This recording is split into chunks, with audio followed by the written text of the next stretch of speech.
Here. My name is Greg Peterson. I live at a place called the Urban Farm. This is my backyard in Phoenix. And thank you for letting me join you via Zoom today. I would have loved to have been there in person. And I am starting a great big grand adventure. In 28 days, my partner Heidi and I are packing up all of our stuff here. She's lived here 50 years. I've lived here 54 years. We've sold the Urban Farm. And we are moving to Asheville, North Carolina.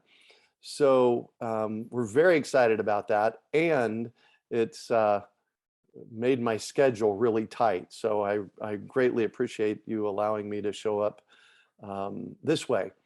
And so you're going to have a lot of people talking about growing food and edible landscapes. Today, I want to throw something a little bit different at you. Let's see here.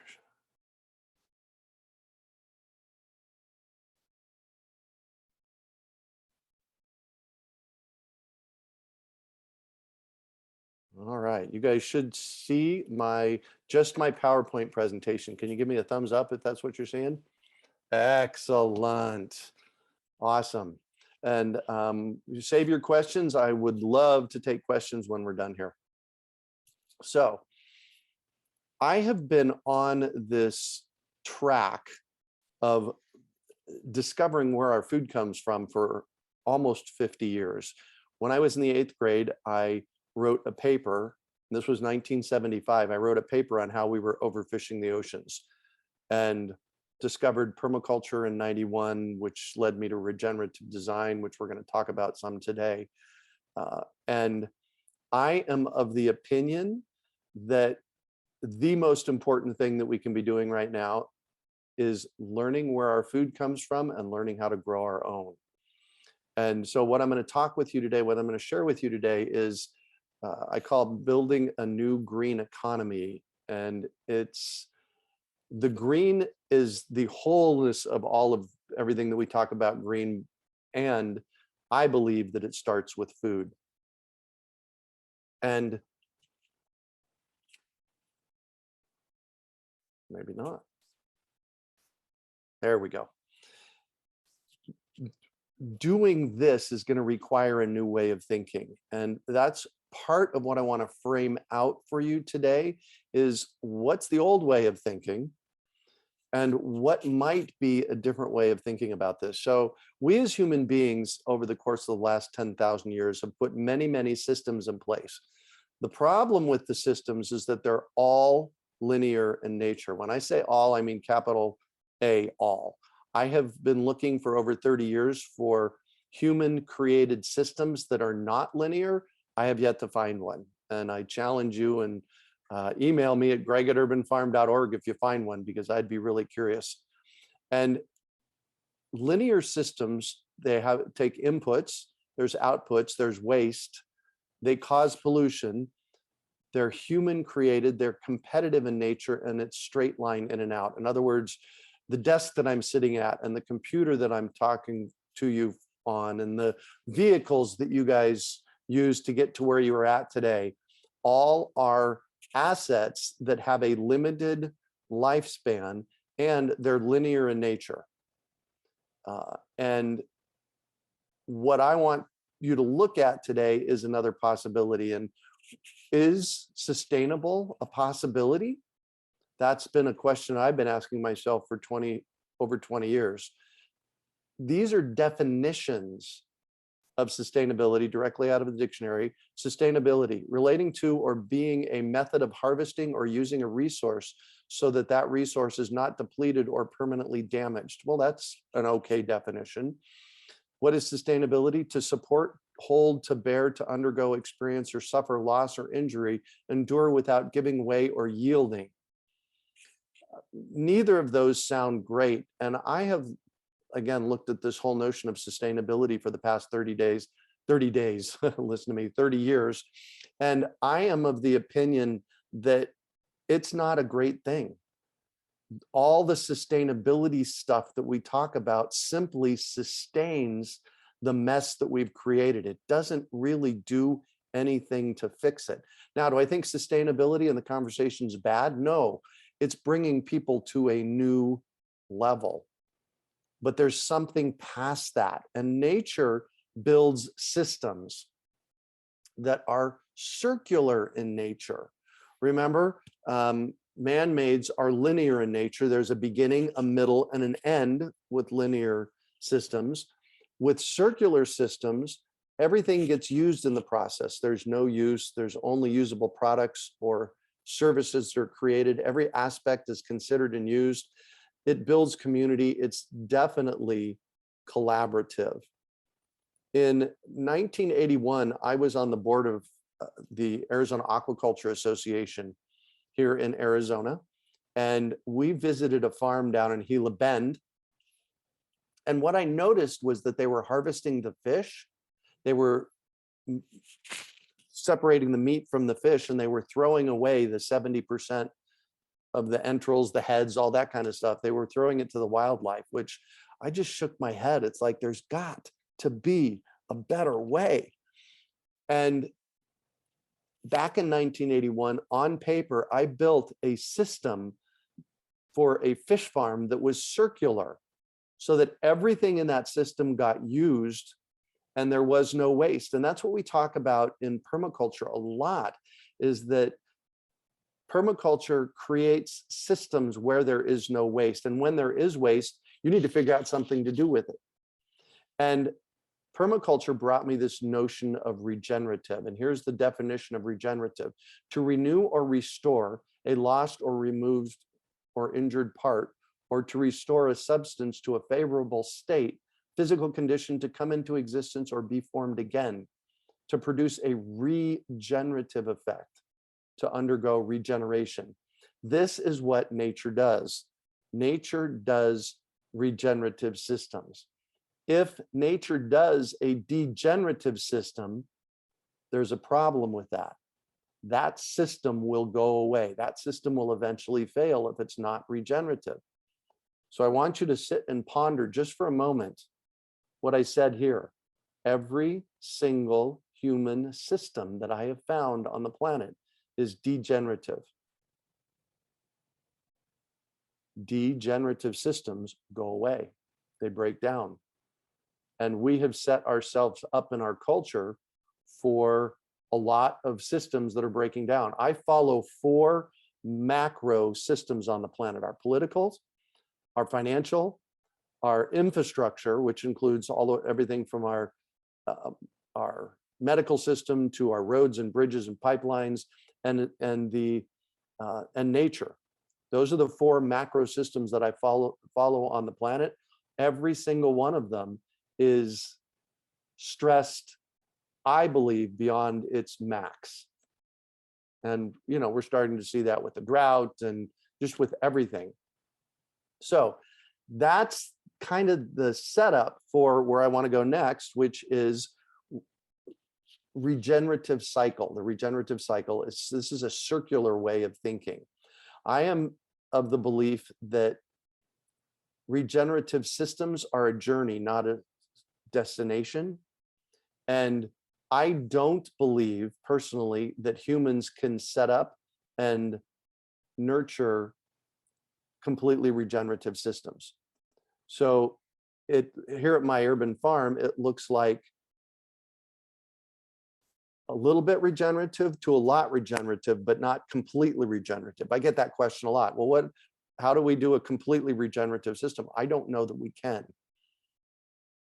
But I want you to start thinking about this regenerative cycle. So Vermisox was a friend of mine's company about a decade ago. Unfortunately, it didn't make it, but this was his process.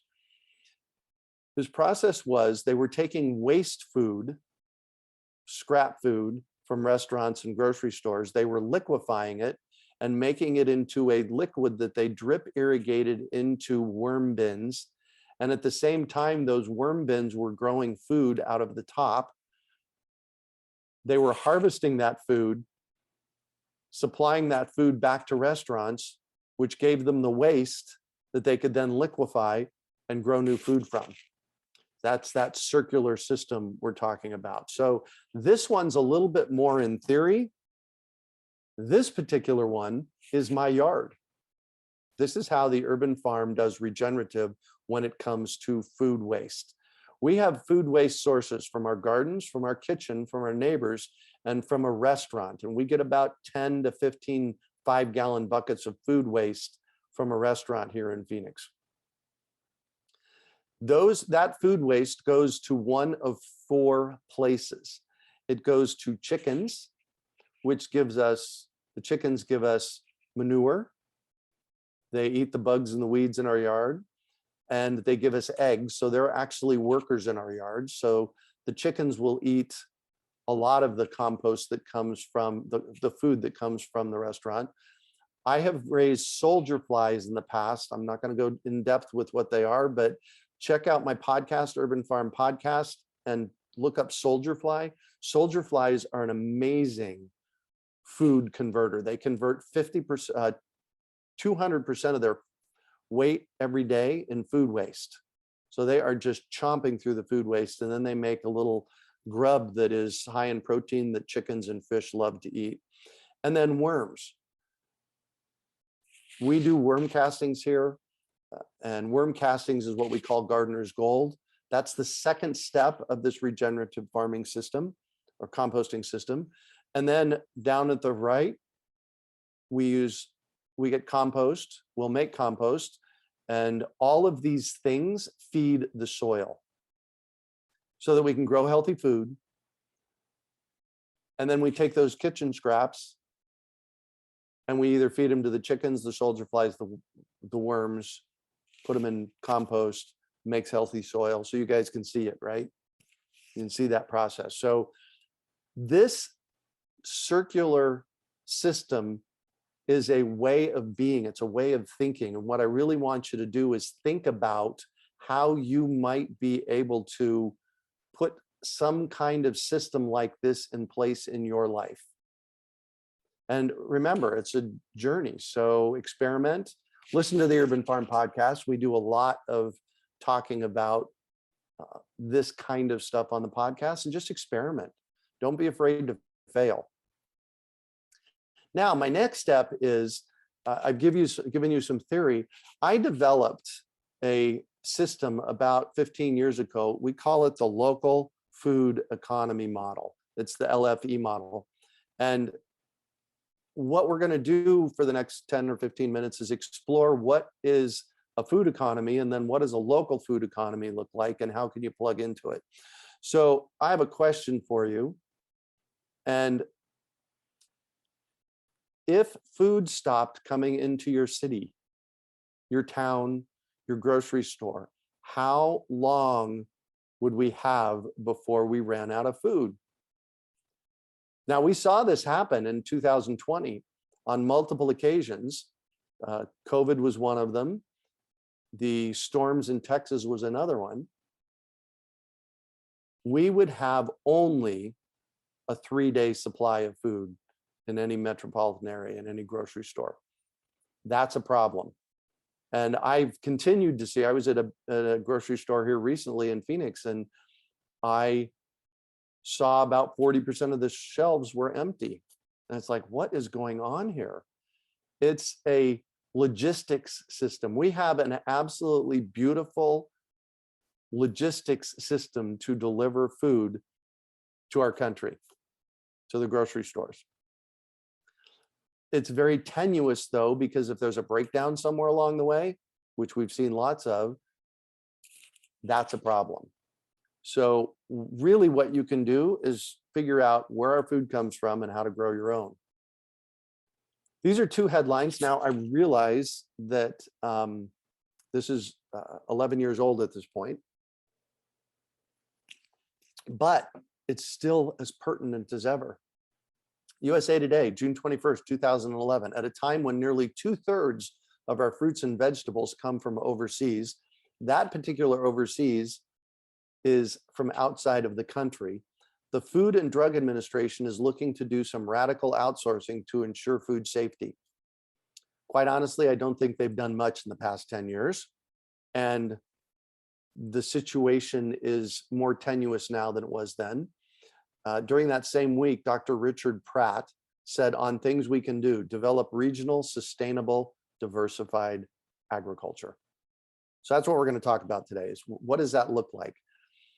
Transitioning to local economies. This is the green part that I talked about earlier, and a new kind of local. How do we source it, buy it, find it, grow it, manufacture it, prepare it all locally? What if we could create a target of 100% on that? Now, do I think it's completely possible? Probably not, but like to vision things. And what if we could create 100% of our, well, let's just talk about food locally.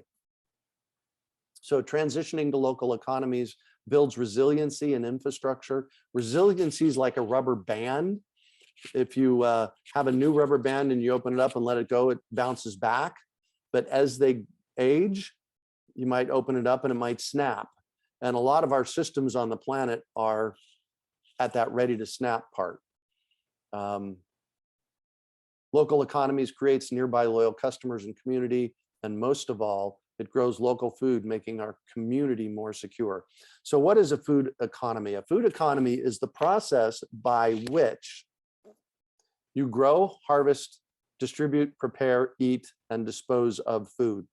Now, what I want you to notice about this is that this is a very linear process, especially in our culture. We grow food, harvest it, distribute it, prepare it, eat it, dispose of it, and the end. One of the startling facts from about 10 years ago from here in Phoenix, and this is a Food and Drug Administration number, Phoenix metropolitan area has about 1,100 tons of food waste every day. Every single day. And what happens to most of it? It goes into a landfill. The restaurant that I currently harvest 10 to 15 buckets from, I've been doing it for the past 3 years, every week. Before I was picking that up from them, it was being literally thrown in a dumpster, buckets and all. And so we get 10 to 15 food grade buckets a week, along with all the food in the buckets to put into our composting system. And what would make this linear local food economy system regenerative is if we took the disposal, figured out what to do with everything we were disposing, and turned it back into the growing system, just like I'm doing here at the urban farm. So a local food economy, there is 7 systems that I have deciphered. Education is one, and the reason it's first on the list is because it's what I do every day. I'm an educator. I teach people through Urban Farm U and in person how to grow their own food. So education's a big piece. Farming methods. And I've been telling people this for a couple of decades. Growing food, farming, is only half of the process. The other half of the process is picking, packaging, collecting it, distributing it, which goes to number 3. And I tell farmers all the time when they come to me and they say, I want to be a farmer. It's like, great, you have to be a marketer as well. You have to figure out what to do with what you grow. And that's the collection and distribution part. Another big piece of this is local seeds. Without local seeds, we can't have local food. So you need to have a strong, thriving local seed economy in order to have a strong local food economy. And then there's creating farmers and communities, value-added products, and culture. Education looks like what I do online, Urban Farm U stuff, teaching classes in your living room. When I started what I was doing, teaching, was 2001. I would literally invite people to my house, and 3 or 4 of us would sit in the living room and we'd have a conversation. I'd teach something. Teaching at local fitness or yoga studios, local spaces. I've taught at yoga studios and coffee houses, sharing with your neighbors and friends. Here's the thing. What I want you to do is start discovering what lights you up and then share it. That's all. That's how it happened for me 22 years ago in my living room. It's like, oh man, I know about fruit trees. I'm just going to share it. Hence, you become a teacher and you get to learn more. Farming methods, there's organic farming methods, polyculture, permaculture, hydroponics, aquaponics. Check out gardenpool.org. That's a really amazing organization. Tower gardens are a fun possibility for growing food. Then there's collection and distribution. We really don't have a food shortage problem. What we have is a distribution problem.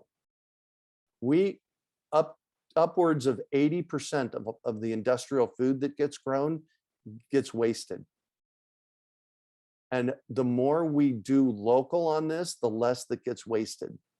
And then there's under collection and distribution, there's CSA and food co-ops.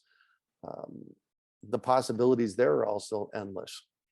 And then seeds, I mentioned seeds earlier.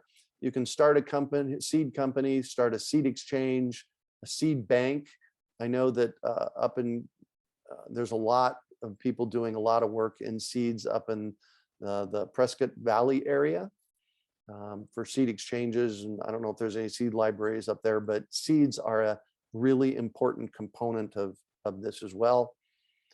Creating farmers, that's what I encourage people to do. I educate people so that I'm getting them to think about, oh, maybe I do want to be an urban farmer. And it's an urban farmer because I live in an urban area, but this applies anywhere you're at, rural or suburban.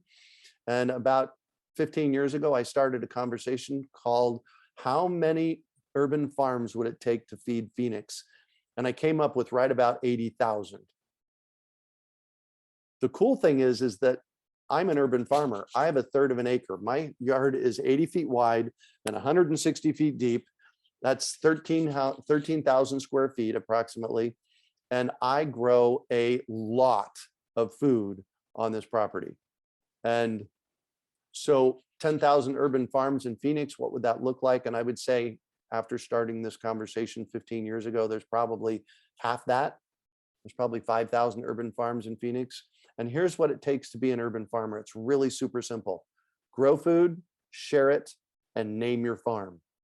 The naming your farm is really important because it starts to expand the local food conversation. Plus, urban farm names are fun. I've got somebody, let's see here. There's Two Fat Cats Apartment Gardens, Jack's Beanstalk, Two Peas in a Pod. And these are all people that are advancing our food conversation. And by naming your farm, that gets more people excited about it. So we create farmers through the 10,000 Urban Farms program at farmers markets and schools. You know, it's like, what does it take for you to become a farmer? And remember, grow food, share it. I don't care if you're just growing food and sharing it with your family and friends. You can call yourself a farmer. And then there's value-added products. These are jams, pickles, salsas, baby food, soaps, essential oils. You're taking something like kale.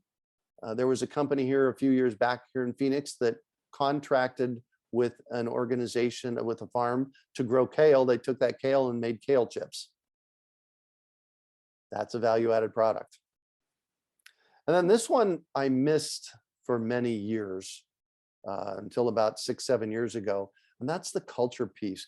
People kept coming to me and saying, well, what's the policy like for urban farms in Phoenix? And how does that fit into art? And what about counselors doing gardening, counseling?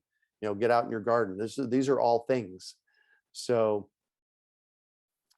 that is essentially the 7 components of a local food economy. Of those 7 components, without all 7 of them, we cannot have a local regenerative food system. And that's what I really encourage you to be thinking about. Here's a few resources. You can check out my website, urbanfarm.org.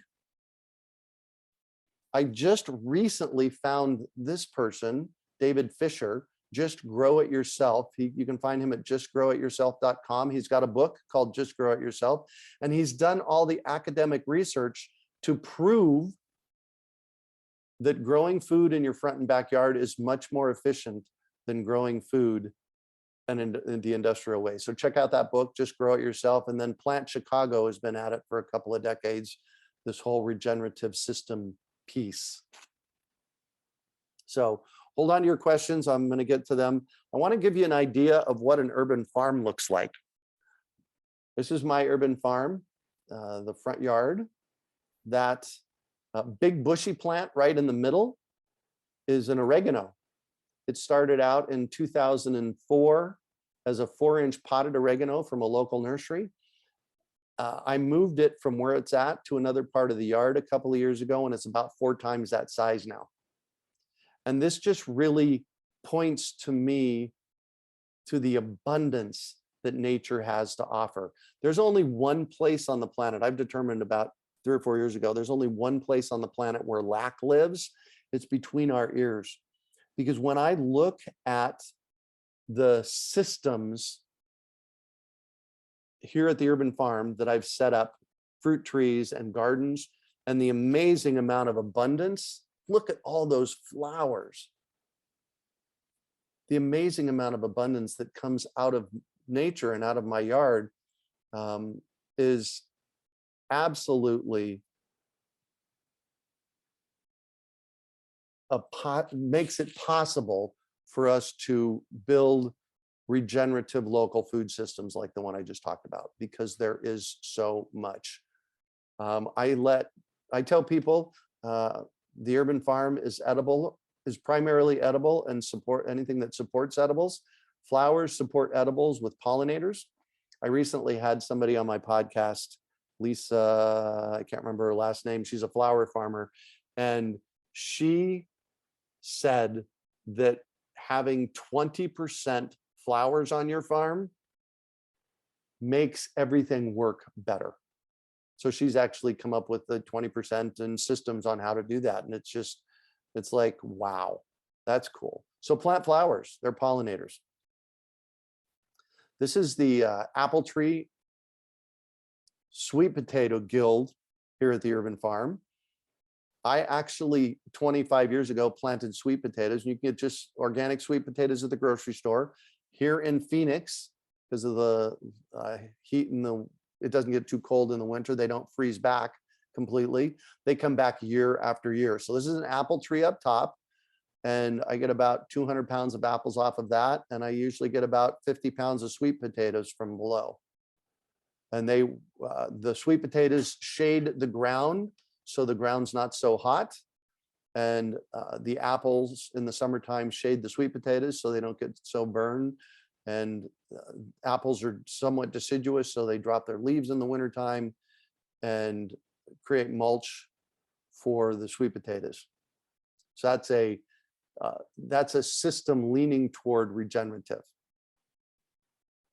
This was my back patio in 2004.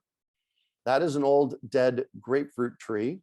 And right about the time the grapefruit tree started to die, the grapes started growing on the grapefruit tree. So I just left it there. I was in the process of remodeling the back patio.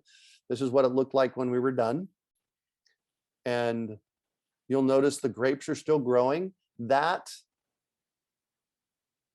grapefruit trellis tree lasted for 10 years before it rotted off at the ground. So it held up the structure. This is what it looked like before the grapefruit tree fell down. It held up the structure for 10 years. And that was just me thinking, all right, well, citrus is really hard wood. And this is the regenerative thinking that I was talking about earlier. Citrus is really hard wood, and it will probably be there for a long time, the tree. And what if I could repurpose it for something else? And the repurposing happened for me simply because I was observing the grapevine growing in the old dead tree. Like, oh, all right, well, I can work with that. And so in 2014, the tree finally rotted off and fell over. And I cut it up in pieces so that I have poles now. They're not, obviously not straight poles, but I put I took 2 of those straight branches and I sunk them in concrete, and they're now holding up the pergola that's over the outdoor kitchen. So that grapefruit tree that was planted in that spot in the 1920s, lived until 2004. It held up my grapevine until 2014. And now it holds up the pergola that holds up the grapevine, what, almost 6-7 years later? And they could be there for another decade or two before they finally rotted away. So when I talk about regenerative thinking, that's what I'm thinking. It's like we have a resource here, which in this case was a living grapefruit tree that died, that then fell over, that I used the poles on. Just saying, this is regenerative thinking in action. This is one of the small orchards, my experimental orchard here at the urban farm. And these trees were just a year old when I took this picture. And they're planted in what is part of my chicken coop run. This is what they looked like 6 months later. The permaculture piece of this, or the regenerative piece of this, is in the winter, the leaves fall off, making mulch below. In the late spring, we get fruit. Any fruit that falls on the ground, the chickens eat. The chickens poop in the area. Chickens also eat bugs and weeds, fertilize the soil, and starts the system over again. Again, that's that regenerative thought process in place. Here's another one for you. These were 2 peach trees that I planted outside my office. In fact, that peach tree on the left, right now I'm sitting in the room behind that. That's where my office is at. And I planted them here to shade the wall. That is a west-facing wall. In August, when you put your hand on that wall, you cannot touch it for more than a couple seconds because it is so hot. So I planted these peach trees here because I wanted some kind of system to shade the wall. This is what it looked like 2 years later. Completely shaded the wall. What I learned about, I'm in the low desert, remember, and what I learned about with peaches is they don't like that western exposure. These things grew at an amazing rate, but their lifespan was very short because of the massive heat there. So I have since taken them out, and what lives there now is a Pakistani mulberry, which likes the heat a whole lot more. So I have a Pakistani mulberry doing the same thing here. And remember, both of these, both the peaches when they were here and the Pakistani mulberry, gives me amazing, amazing food. Here's my outdoor kitchen. You saw pictures of it from a different angle a minute ago. That's the branch of the grapefruit tree. The next picture, you'll get a better picture of it. This was me rebuilding the back patio so that we have an outdoor kitchen. That sink came out of a bungalow in downtown Phoenix. A friend of mine was remodeling it and said, "You want this sink?" And I said, yeah. The marble came out of a house that was being demoed out in Scottsdale. All of the red bricks were on site here. And the flooring on this is what we call urbanite. It's broken up pieces of concrete. And this is what I did with it. So you can see the flooring. There's the grapefruit tree behind with the grapes growing in it. And this is what it looks like from the outside. You can see the black pipes coming out of the wall there in the middle. That's the greywater system. By the way, greywater is fully legal here in the state of Arizona. If you're at a municipality and they're telling you anything other than that, email me, because it is fully, thanks to Brad Lancaster and his work down in Tucson, it is fully legal to use greywater in Arizona, everywhere in Arizona. So again, these systems I'm showing you are systems where I have pulled resources like the urbanite. You can see how I built that wall out of it. I pulled resources that were already created, and I'm using them for something else. The mulch basin, this is a Mineola tangelo, which is about 10 times that size right now. And that mulch basin, you can see the mulch basin here with nothing growing in it. I have that Mineola tangelo growing in that space, but I also have nasturtiums that grow wild in the mulch basin. So then there's rainwater harvesting. You're going to get Don Titmus, who is a master at rainwater harvesting. He's going to talk to you about rainwater harvesting. This is a quick picture of, again, some systems on my property that are heading toward regenerative. They're not completely regenerative. This is the picture you're seeing here is my rainwater harvesting tank in the backyard here at the urban farm. It harvests 50% of the water off of my roof. This was a $1,400 investment to get it in, and it works okay. And the reason it only works okay is because it's not passive and it's very expensive. I am a big proponent of, if you're going to do rainwater harvesting, plant the water in the ground. So this is the other system that I have for rainwater harvesting off my back patio. It harvests the same amount of water off of the north side of the roof of my house. And this water goes down that black pipe about 30 feet out into the yard and exits in an underground tank right in the middle of this picture. So all of that water comes out off of the roof and percolates into this space. The tank does not have a bottom in it. The tank creates an airspace for the water to cascade in and fill and basically water that entire area. And in this small orchard in my backyard, I have the Trovita orange, which you see with oranges on it. I have 3 figs, an avocado that I'm experimenting with, quince, and an apple that all get watered with the rainwater off of the roof. And I'm a big proponent of using the edge of your property for something. This is an apple tree hedge planted in my neighbor's yard. My yard is on the other side of this fence. I asked them a few years ago if we could do this, and they said, sure. This was in 2004. This picture was taken in about 2010. These trees lasted there about 15 years until the next door neighbor decided he didn't want them anymore, so we took them out. But they make a great privacy barrier for the edge of your property. On the front part of my property, I have a citrus hedge that runs the entire length of the front of my property. I could not put up a fence there, but I can put a citrus hedge there that gives me privacy and it gives me food. I want to talk about that real quick as well. It's called stacking functions.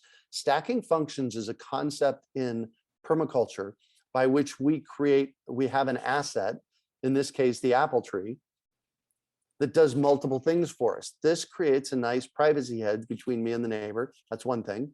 It gives me apples in June. That's another thing. It gives me mulch in the wintertime. That's another thing. It cleans the air. It looks pretty aesthetically. It looks nice. And so stacking functions, one of the things I'd really like for you to think about is, what assets do you have in your yard that you can have do multiple things? I have an evaporative cooler. That evaporative cooler kicks off some water, as does the condensation off of the air conditioning unit. And they both kick off a fair amount of water in May through about October here in the desert.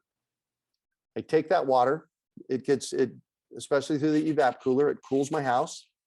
That water goes into a fish pond. I used to raise fish for food. So the water goes into the fish pond, raises fish, the fish add their poop, and that water then goes to the gardens. So now that water just got used 3 times.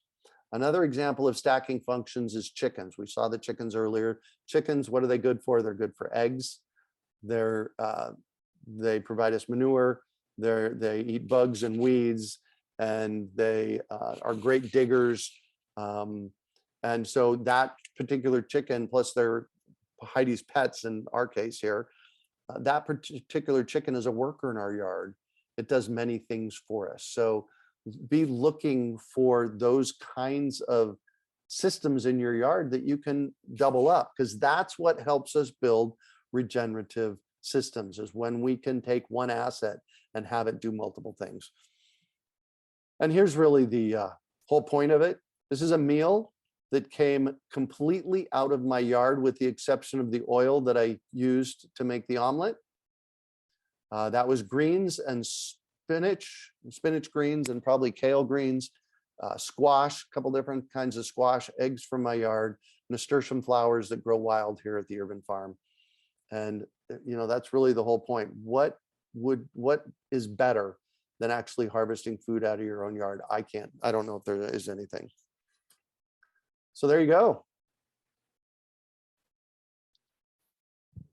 Great. Thank you. Thank you, Greg. Does anybody have any questions? I'm going to pass the microphone to you so Greg can hear you. Please.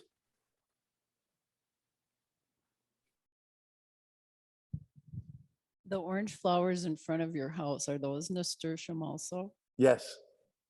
Oh, hold on. The big tall ones? No, those are Gerber daisies. Those are an amazing long stem Gerber daisy. And those I bought as a 4-inch potted plant at a nursery one day. And what I found out about Gerbers is that they die back in the winter, but like irises, they have roots that don't freeze back here in the desert.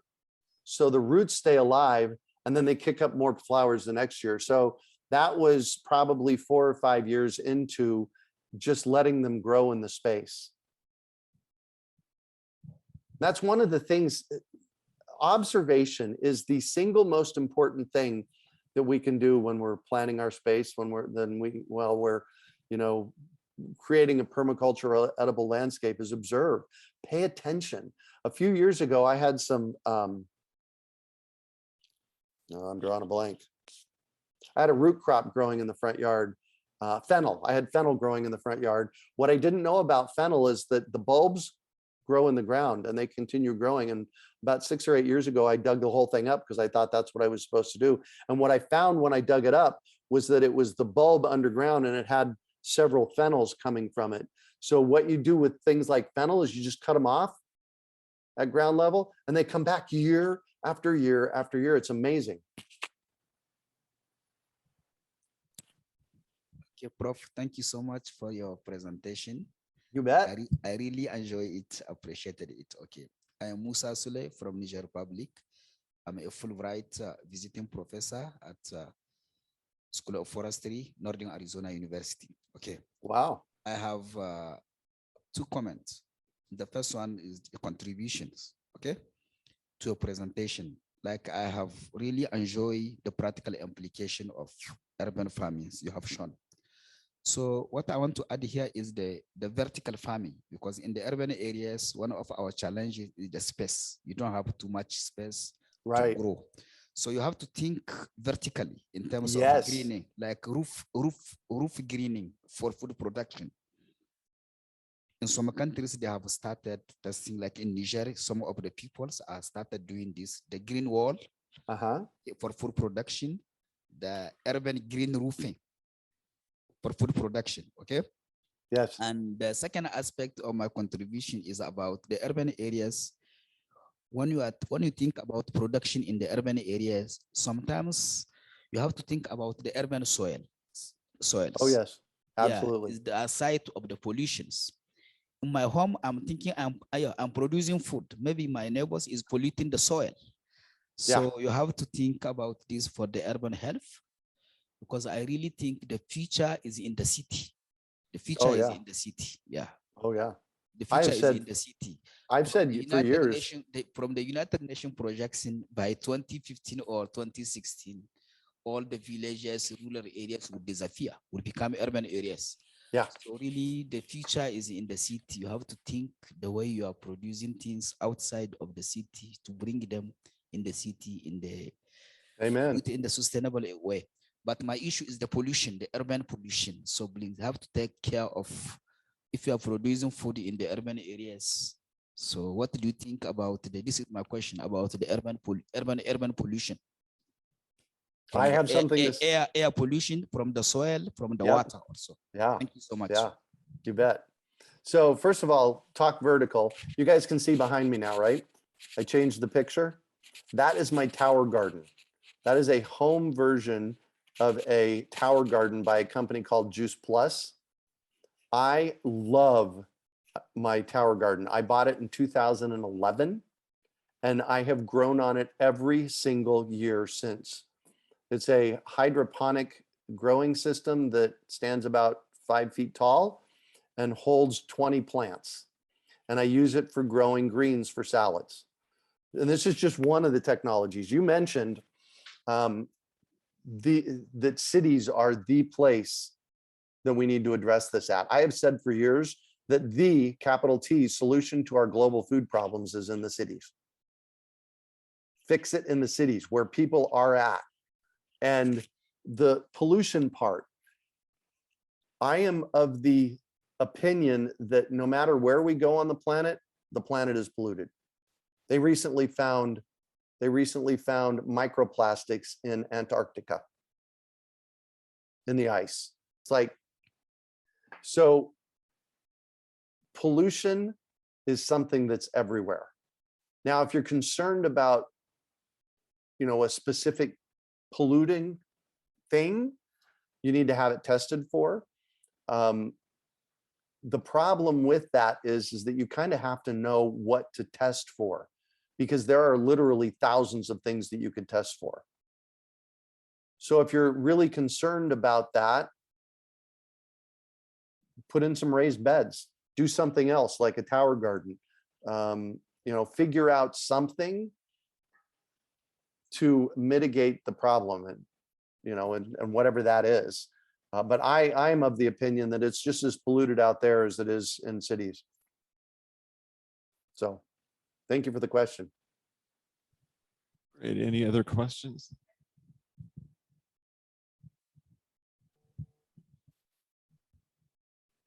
Good morning. Thank you so much. That was very interesting. Can you elaborate a little more on your underground watering system? You said that it's bottomless. So how do you capture the water and not lose it to the ground surface? That's the whole point. That's the whole point. And so That's the whole point. You So- capture enough, then you water your vegetation above ground, and then it just seeps down to the groundwater. Yes, but the system that I showed you, it only goes down about 8-10 inches. So it's Okay. just under the surface of the ground. I am a big proponent of planting your water and then plant your plants around where you plant the water. So you plant the water first and then you plant the plants. And so the system that I showed you, basically you can do it with a 5-gallon bucket. I have a 55-gallon drum that's cut in half that I sank in the ground with the bottom not in the tank, so that the water goes, it kind of waterfalls into the tank. The reason we do this is because if you don't create an airspace there, very quickly, the roots of the plants will clog your system. So the whole point of putting an airspace in the ground is so that the water can kind of waterfall into the space and percolate into the ground. And then what I did in that space is I planted 3 figs, an orange tree, an avocado, quince, and an apple, so that when it does rain here, that water goes off of the roof and out into that space in the garden and waters the plants immediately. So I am a big proponent of not harvesting and storing water, but harvesting and putting it in the ground and then plant your landscape around it. Okay, thank you. You bet. Thank you again. You spoke about education, and I just think about the young and the youth of today in college and struggling to go through college, and then just having this information to grow their own foods, but also the energy and stamina behind getting young folks into this. being that they're in a dorm room. And so a tower would be perfect for them. So the energy and influence and Instagram and all the great things that follow that for marketing, as you said. Right. How are you educating, and what kind of resources do we have to spread that knowledge? Because they are our future. They are. They are. In fact, in my podcast, thank you for the question. In my podcast, one of the questions that I asked all my guests is, what's your big why? Why are you doing what you're doing? And I don't have any kids. I knew from a very young age that I didn't want to have children. And why I do what I do is for your kids and for their kids, because what we're currently leaving behind, as I'm 61 years old, and I have been working my butt off for 40 years to get people to wake up around this. But what we have done to this planet is a crime. And what we're leaving the young people of the world, you know, whether it's a financial problem or an environmental problem or a political problem, is unconscionable. And so that's my big why. I do it for your kids and your grandkids, my niece and nephew, because somebody's got to leave something for them. And so one of my big assets out there is my podcast.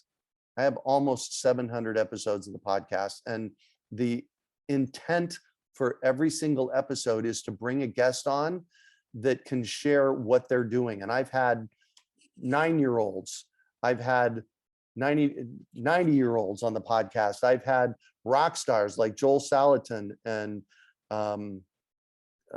Michael Abelman, who are doing big stuff in the world. And I've had Susie and Joe on the podcast who are doing stuff in their backyard that you wouldn't know them, except they raise a lot of food for their community because they're doing it in their backyard. And the reason I do the podcast the way I do it is so that somebody can step in and get their story and hear what their creation story is, what they failed at, what they succeeded at, why is their big why. So the podcast is a big piece of it. At Urban Farm U, we also do a seed chat every month and a garden chat every month that are free for people to tune into. So, you know, you can jump in, go to seedchat.org and gardenchat.org, and you can sign up for those and, you know, spread the word, share it with your friends on Instagram. And then we have courses. We have 7 or 8 different courses that we give that people can pay for. And that's how we, you know, that's how we fund everything, is through people buying gardening courses. We have Toby Hemingway. I don't know if anybody knows who Toby Hemingway was when he was alive. He was one of the top permaculture teachers on the planet. And we have one of his courses that we recorded with him. So then we have the courses and you know, my thing is in 1991, I created myself to be the person on the planet responsible for transforming our global food system. That was 31 years ago that I created that for myself. And it's not a burden. It's what I get up and get to do every day. It's what gets me up. The interesting thing is I just saw an article from the UN 3 days ago that basically said that the most important thing that we can be doing for our future is figuring out how to build regenerative food, local food systems. It's like, yes, that's what I've been saying for decades. So thank you for that question. Great. Do we have any other questions?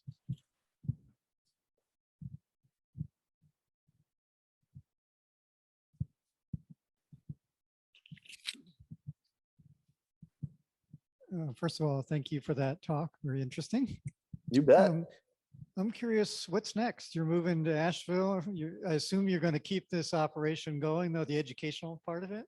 Oh, yes. You're also going to establish a new urban farm in Asheville.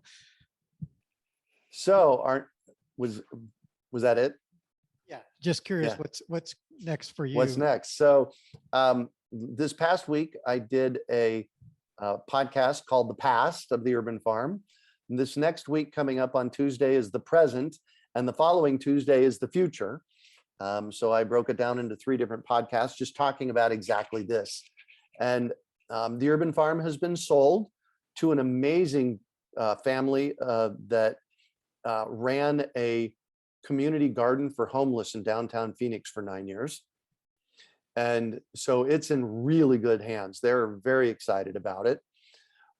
They didn't purchase any of my businesses. So I have Urban Farm U, and Urban Farm Fruit Tree Program. I will still be running those fruit tree programs, the fruit tree program and Urban Farm U. Nothing's going to change with that. And I have no idea what I'm going to be doing when I get to North Carolina. We purchased 4 acres. This is my dream property. It's 4 acres with a 2,600 square foot house on it, a metal roof and solar panels. And it's, you know, it's a mystery at this point. We leave in 28 days to move there. And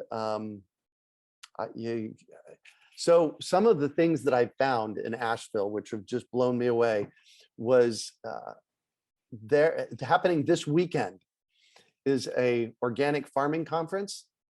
They do it every year in Asheville, and they have over 100 speakers coming to present about organic farming. And it's like, wow.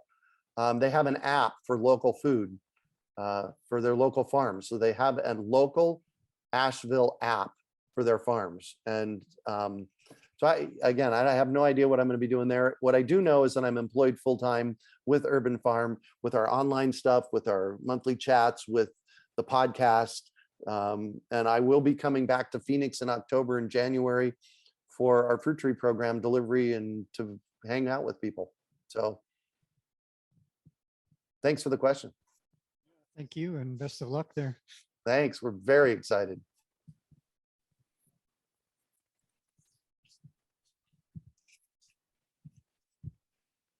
Could you say a little bit about your fruit tree program? Oh, sure. In 1999, I decided I wanted to plant 500 fruit trees in the ground. I had a friend of mine who had an acre in his backyard, and that's where I was going to start. And so I needed to find fruit trees, and I plugged into a couple of local nurseries here, and they were more than happy selling me. I needed 50 trees at the time, more than happy to sell me fruit trees, but they were all retail. And I was looking for a little bit better deal than that. So I found Dave Wilson Nursery, and they're a grower out of Northern California. And I called them and I said, hey, can I buy fruit trees from you? And they said, sure, you need to buy 100. So in 1999, I bought 100 fruit trees, and I put 50 in pots. Didn't know what I was going to do with them. And I put 50 in Lynn's backyard. And before long, I started getting questions from friends. Hey, how do you grow fruit trees in the desert? And can I buy some? And so in my second year, I think we bought 150 trees, and I started giving classes as I mentioned up front, in my living room. I started giving classes on how to grow fruit trees in the desert. And one of the things that I found fairly quickly was that you can go into most nurseries in every big box store, and they will sell you a fruit tree that will never make fruit in the low desert.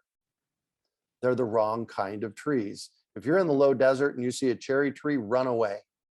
Every single cherry tree I've ever seen planted has died. They will not survive here.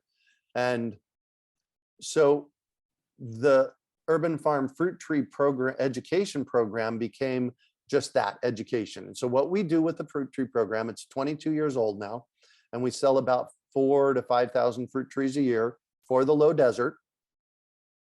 We start the program in September with a launch day where last year we had over 1,000 people signed up for our launch day on Zoom. And we bring in speakers talking about how to grow fruit trees. What's the most effective way to grow fruit trees, and how do they do best, and so on and so on. And then between September and November, we give multiple classes. I usually give 2 or 3 classes a week, mostly online now, and teaching people what you need to know before you buy your fruit trees, what you need to know after you buy your fruit trees, how to plant, water, and fertilize your fruit trees, and how to take care of them long term. I have classes for all of those, all free education. And then people pre-order their fruit trees from us. Citrus arrive in October, and deciduous arrive in January. And then we open for about a total of about 18 days a year. So we do all this education. People pre-order their trees, they pre-order their supplies, and then they come together for 2 weekends in October and 4 weekends in January and early February to pick up their trees and their supplies and to go plant. And then I do a lot of coaching with people about their trees. One of the things that I do is if you buy a fruit tree from me and you think there's something wrong with it, take a picture and send it to me. So once again, it's all about education. I really am deeply committed to everything that I do has a first step of education. Great. Any other questions? Hello, Prof. I'm back to you. I am really happy about some of the from the discussion, what you have said. Mhm. I just found out if you are collecting the data from the project, because sometimes you want to convince people without seeing the picture. Some they are reluctant. They want to see the data. How much are you producing? So I don't know if you are from the project, you are collecting some data so that you can convince people, mostly the policy makers. Yeah, and the second one, what is the perception of the community around you? Yeah. Okay. So data, I have I have personal data that I've collected over the years, and a lot of the data for me looks like, okay, 10 years ago, I was having people sending me pictures of struggling trees. And now what I get is mostly people sending me pictures of really thriving trees. And that's because of the processes that we put in place that include granular fertilizer, foliar fertilizing, planting them correctly. And so I don't have any empirical data. It's all just data from pictures that, you know, people send me. Hey, here's my picture that I plant, or my fruit tree that I planted in January, and it's July, and look how it's grown 8 feet. So unfortunately, I don't have any empirical data for you. And I'm sorry, what was the second question, Norm? You remember? What is the perception, the impression of the people around you, the community? Well, let me put it to you this way. When I announced in January that I was moving from Phoenix, I've been here for 54 years and I've been doing this very vocally, what I do. I've been doing it for 30 plus years.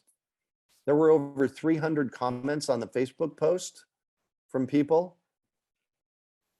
It blew me away, actually, because I am just who I am. I'm just Greg. I'm just teaching people how to grow food. And one of my professors from Arizona State University posted on that string of on Facebook. He said, Greg, it's almost like, because the acknowledgement, some of the acknowledgements brought me to tears. He said, it's almost like you died and got to go to your own funeral to get that acknowledgement. It's been totally unexpected for me, because again, I just get up every morning and do what I do. It's not abnormal what I do.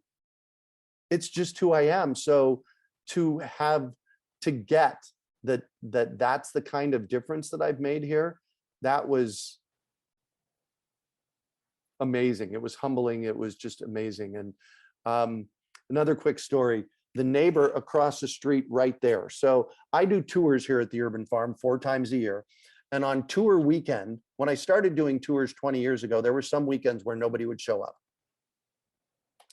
And now on tour weekends, we actually have to do 4 tours.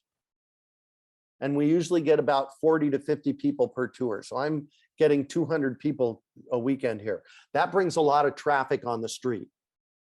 Now I have two degrees in planning, urban planning from Arizona State University. And I know that I need to look out for that, because what do the neighbors think about me putting, 100 cars on the street 4 times a year for a weekend? And so what I've done on my street, is over the years, everybody on my street has gotten at least 1 or 10 free fruit trees. I've planted fruit trees in every yard on this street. And so I'm doing a lot of outreach. I make sure that the front yard looks well tended. It never looks like it's, totally wild. And about 3 years ago, the neighbor right there, she came up to me and we were chatting and she said, Greg, I have a story. And she got all puffed up and she was very excited. She said, I have a story. A friend of mine said to me, do you know about this place called the Urban Farm? And this, again, my neighbor across the street, and she kind of got all happy and she said and she, reflected this back to me. She said, yeah, he's my neighbor. So there's a lot of good stuff. Yeah, right. Exactly. A lot of good stuff. The neighbor 2 streets over, he runs a little urban farm like my urban farm, but he's got goats and rabbits and all kinds of stuff like that. And recently he shared with somebody where he lived. Now he just lives, 600 feet that way, 2 streets over. And when he shared where he lived, the person he was sharing it with he said, oh, that's the urban farm neighborhood. So this goes back to what I said, that you need to name your farm, because this is the impact that it has. It wakes people up. When you share that you're a farmer and here's the name of my farm, people are like, ooh, tell me more. I want to know about that. Awesome question. Thank you.